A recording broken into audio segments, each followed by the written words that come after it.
Sup? Welcome back to week 3 of my CUBA season. And this week we are versus X-Naut. He's got a pretty good team. It's very fast, as you can see. The top end you got Excelgor, Megamanectric, Weavile, Gengar. His S tier for this team is Tapu Lele.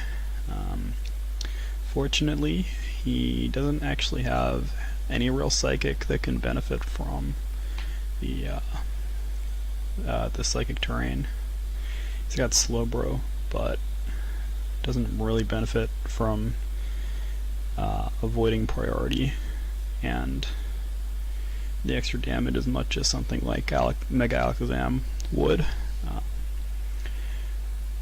And it also kind of weakens some of his priority. He's got Weavile and conk on this team. So it's an interesting team, though. It's fairly bulky on the back end and then really fast on the front end.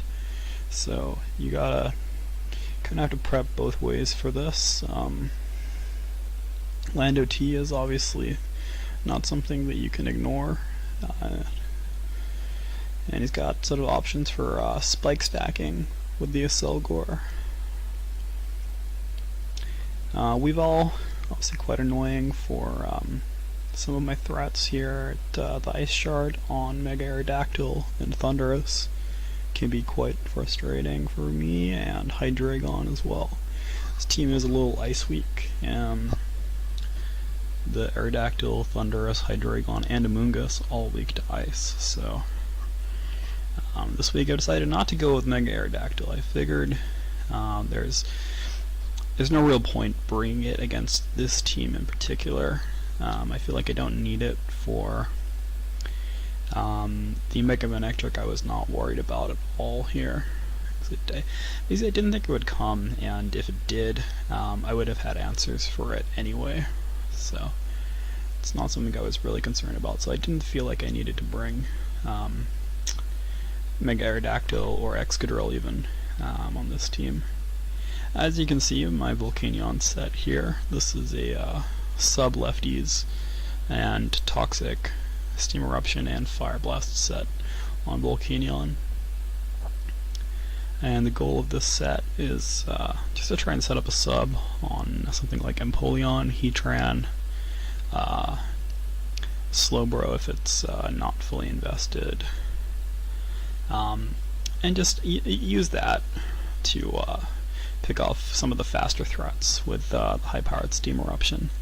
So we're going for the 252 Modest on this set. It's not too bad of a set. I feel like I only really need the water and fire coverage here. It pretty much covers this whole team. Things gotta watch out for, obviously the Megamanectric can do some damage to it, and the Landorus T, but it's fairly bulky. Can live an Earthquake from not choice banded, so it's quite nice to have that. It can 1v1 the Empoleon, it can 1v1 the Tapu Lele. It's got Toxic mostly there just for Slowbro, and it can beat the Shaman. One-hit KO is Gengar after rocks as well, which is very useful for this team. So Volcanion was just quite a nice bring here. Water Flyer is just great coverage against him. It also basically covers the Heatran, forces it to run the Earth Power as well. So next up we've got this Clefable set here, which is kind of a boring set really. There's no rocks on it here. Mostly because I felt like I didn't really need to play their hazard game versus this team. You know, he had better hazards than me, so I figured I would just go with Defog and not really bother. His team's not too weak to rocks, so it's not like it's too beneficial here. So I didn't feel like I had to bring rocks against this team. This is just a Wish, Heal Bell, Moonblast, and Knockoff set. So the knockoff here is just to try and gets a like a knockoff, like the Gengar's item, you know, to check if it's Z or not, so something like that. Just knock off an item on a switch in, basically. I didn't feel like I need to bring Protect on this Wish set against X-Naut. I've played him a few times before, and I feel like there's sometimes where you can kind of overpredict or situations like that, and I feel like with this set I can maybe take advantage of that with just a Wish into knockoff or something like that, and taking off lefties over the likes of like Heatran, Slowbro. It's always going to be useful in the long run. Heal Bell here as well. Heal Bell is mostly for the Porygon 2, as well as Aegislash in case it is a like Will-O-Wisp sub Gengar or something like that.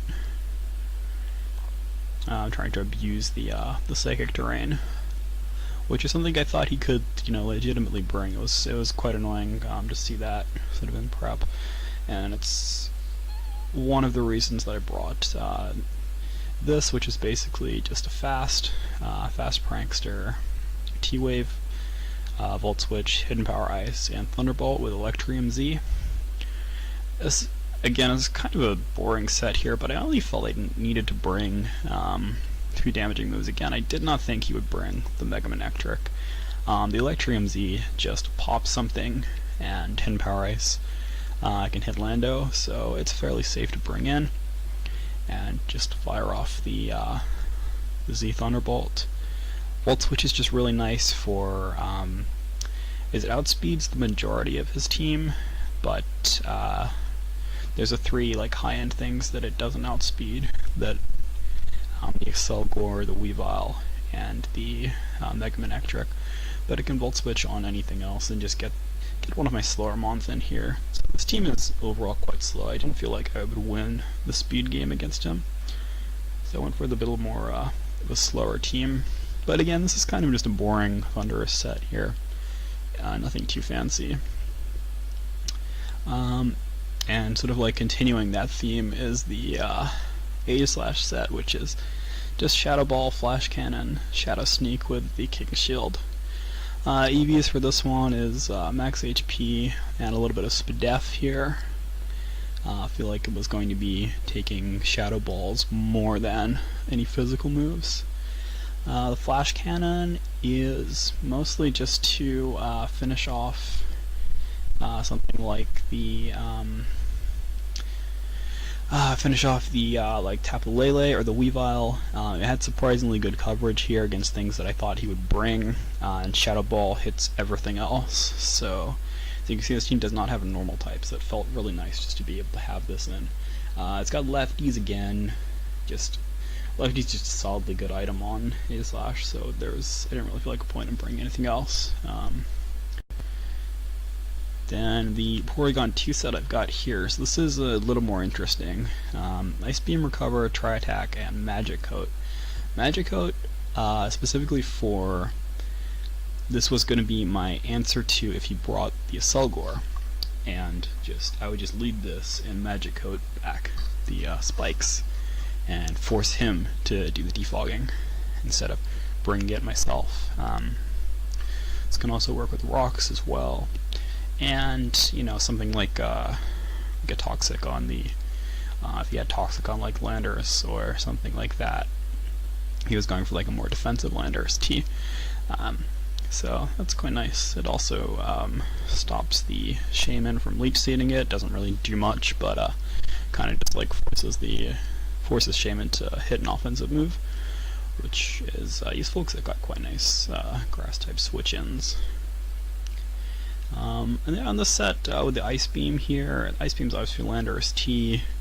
Tri-Attack just kind of hits everything else that's not his steals, except for the Gengar. This set is not too great. It's just kind of there to be a bulky thing and annoy him. The things that this can't hit can't set up, besides like a Work Up Empoleon or something like that, or Swords Dance Empoleon with agility. And it's not something I was expecting him to bring. And they can kind of set up subs or something like that, but it's just going to be annoying for them to actually kill it. Trace is a really valuable ability here, and it's definitely the one that I'll be bringing in this matchup. Trace can trace Lander's T, intimidate, force the attack drop against it, which is very nice. Flash Flare and Heatran gives it basically a free switch into Heatran if it's clicking a fire move. Curse Body on the Gengar, that can Curse Body the Focus Blast if it's using Focus Blast against it. It can just sit there and spam recover from there on. Things like Natural Cure and the Shaman is also really nice as well. Mega Manectric, having the Volt Absorb from the regular Manectric is also quite nice, and Regenerator from Slowbro. So all in all, just a really solid set. It also could help for scouting Conkeldurr's ability if that ever came up as well, but yeah, so it's just quite a nice little Porygon 2. I like it. Finally, we have basically the core of the team here is the Conkeldurr. So the Conkeldurr mirror match, and that happens because there's two different conferences in CUBA. So there was two different ranges of teams drafted, and this week we're against another team that drafted Conkeldurr on the other side.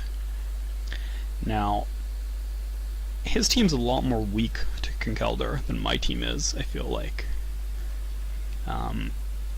A lot of that is just the fact I have the Aegislash and other things that can just like annoy it, like Moongus. You know, so I wasn't fully expecting him to bring Conkeldurr, but it's never something you cannot sort of like prepare for.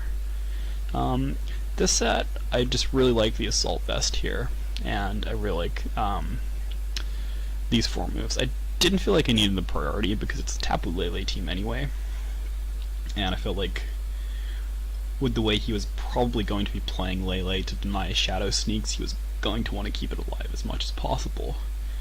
So I'd probably benefit from another move instead.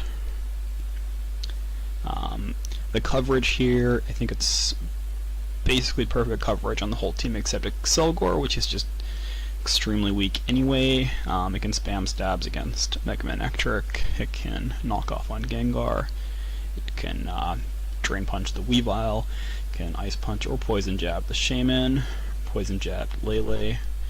You get the message. It's just doing a lot of work. Knockoff there is also really nice for it. The Assault Vest, as you can see, he's got quite a lot of special threats on this team. You know, his physical threats are Conkeldurr, Landorus, and Weavile. And it's got favorable matchups against, you know, two of these, and then Conkeldurr Mirror will really depend on what other set he has.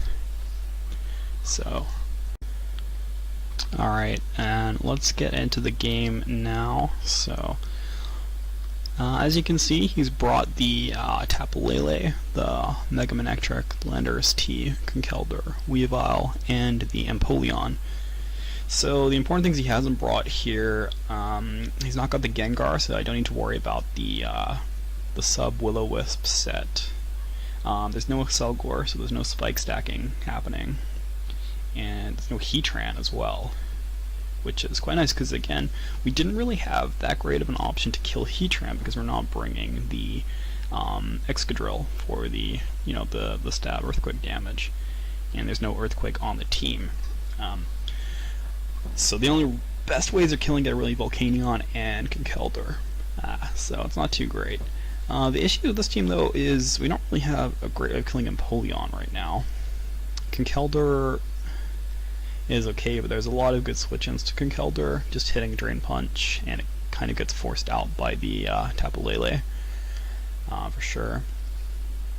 And he's brought the Landorus T and the Mega Manectric. And Manectric in its base form will obviously Volt Absorb any electric type moves, so those are there. But let's just get into the game here. I'm going to start off by leading my Thundurus, and I want to just basically hit Volt Switch this first turn. This is basically just to see how he's going to try and play the game. So I go for Volt Switch, and he's got Manectric in here. This is fine. I'm just going to switch next turn into Porygon 2. Unfortunately, he does actually miss an overheat here. This shouldn't matter though with how bulky the Porygon 2 is, and it's a base Manectric doing that. So we're just going to hit Tri-Attack, hoping to fish basically for one of the statuses.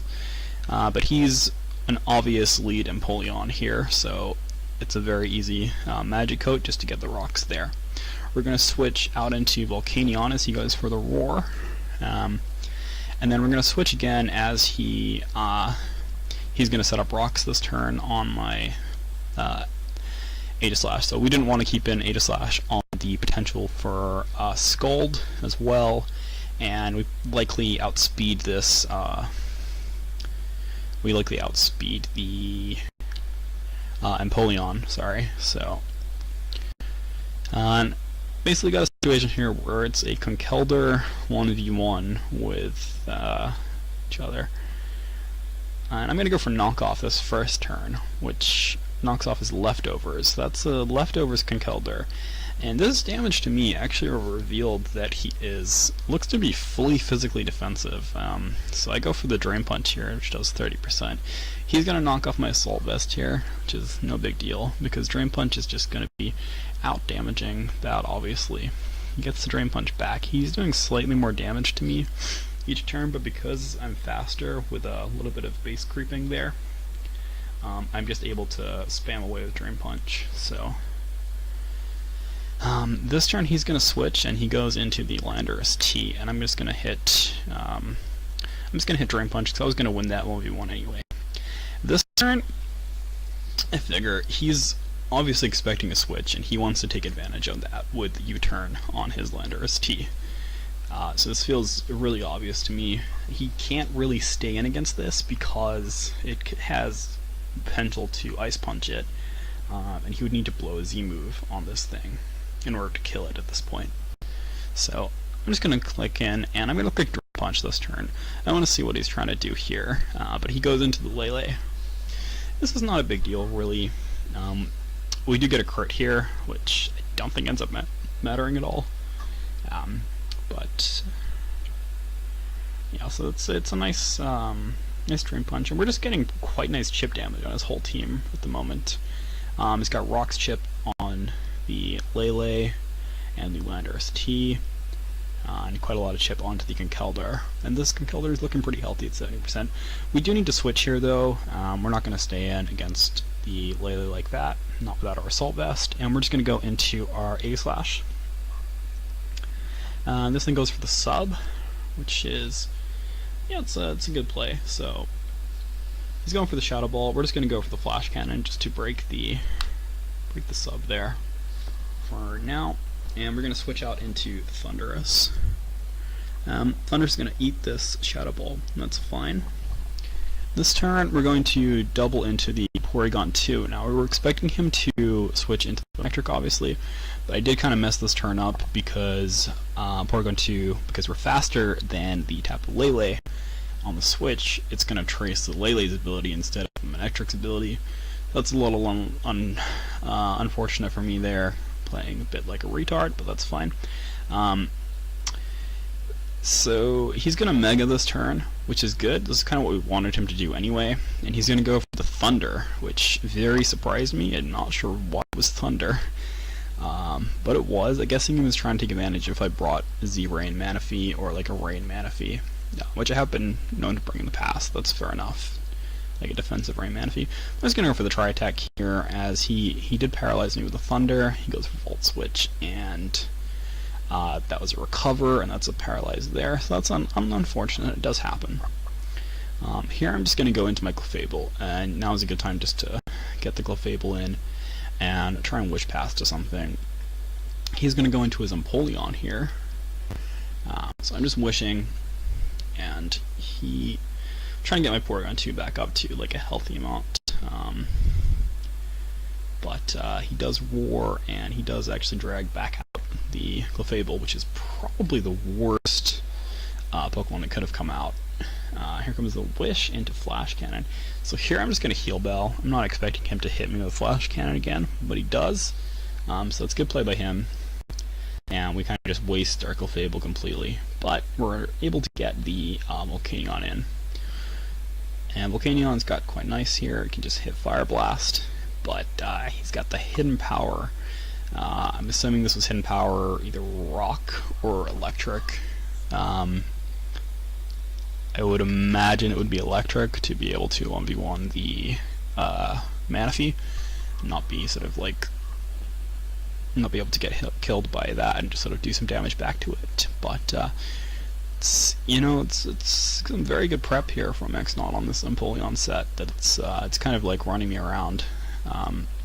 So fortunately, with the leftovers recovery, I'm going to be able to like outstall this thing here, and I'm going to be able to if I hit this last Fire Blast, there we go, we take down the Empoleon, which was a surprising threat to my team. It was quite annoying. Here, this Volcanion's clearly doing nothing this game, so he's just going to take a Volt Switch and go out. He brings in Conkeldurr, which is quite nice for me to bring Aegis Slash. I know I outspeed here, and it's very easy just to hit a Shadow Ball. And there we go. So that's kill for the Aegis Slash. He brings in Weavile. We're going to go for the King Shield here. I didn't want to play the 50-50 game with Pursuiting or anything like that. He could have gone Swords Dance, but we do have Conkeldurr is there. He switches into the Manectric, which did surprise me, but I just click Flash Cannon. I'm able to get the kill. This turn I know he's going to be wanting to sub, so I just go straight to Thundurus just to make him not be able to have a sub, basically, for the next time that I'm in against him. So I get the Thunderbolt on him, and he goes for the Psychic. It's obviously going to drop it, but we're right into the endgame situation now, and it's not the best situation for me. Aegis Slash can win all of these 1v1, but he's obviously not like highest amount of health. He's going to take damage from whoever he's fighting, basically. So we're going to go for the Shadow Ball here as we take a Shadow Ball. That's going to do 42%, which isn't too bad. And we get to hit back with Flash Cannon. And here comes in the Landorus. Now, this is, quite a scary turn for me here, because Landorus, it can get a Swords Dance off, and it can just win the game here, if it's got that.